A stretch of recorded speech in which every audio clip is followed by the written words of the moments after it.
মুফতি আনিসুর রহমান আশরাফি সাহেব এই নভেম্বরের 25 তারিখ রাধিকা বাস স্ট্যান্ড বাদ মাগরিব বয়ান করবেন। আপনাদের সবাইকে দাওয়াত করছি 25 নভেম্বর বাদ মাগরিব রাধিকা বাস স্ট্যান্ড। উপস্থিতি আমরা সকলেই জানলে আনন্দিত হব।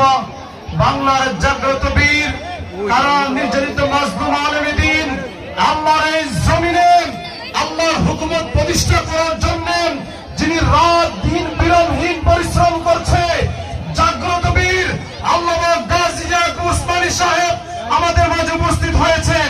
আল্লামা গাজী ইয়াকুব উসমানী সাহেব আমাদের মাঝে উপস্থিত হয়েছেন। নামাজের পর হযরতে বয়ান করবে এবং আখিরি মোনাজাত করে দিবেন।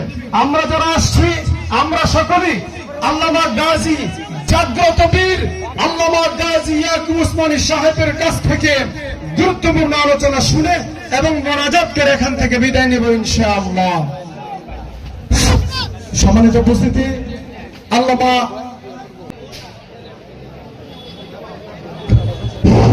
জুতা বলে সবাই যার যার খেয়াল গ্রামে জুতা পরে কেউ জুতা যেন এলেন না হয়। আরেকটি এলেন হলো 22 নভেম্বর আগামী শনিবার বিরামপুর উত্তরপাড়া শিশু কিশোর উদ্যোগে বিশাল ওয়াজ ও দোয়ার মাহফিল। উক্ত মাহফিলে ঢাকা থেকে বক্তা আসবেন এবং বাঞ্ছামপুর থেকে বক্তাগণ আসবেন।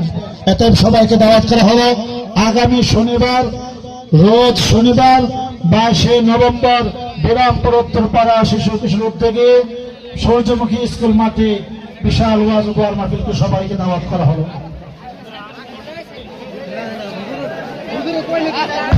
কিছুক্ষণের মধ্যে নামাজ আরম্ভ হয়ে যাবে, আমরা সকলে মসজিদে চলে যাই। কিছুক্ষণের মধ্যে ইনশাআল্লাহ নামাজ মসজিদে আরম্ভ হয়ে যাবে, আমরা সকলে মসজিদে চলে যাই।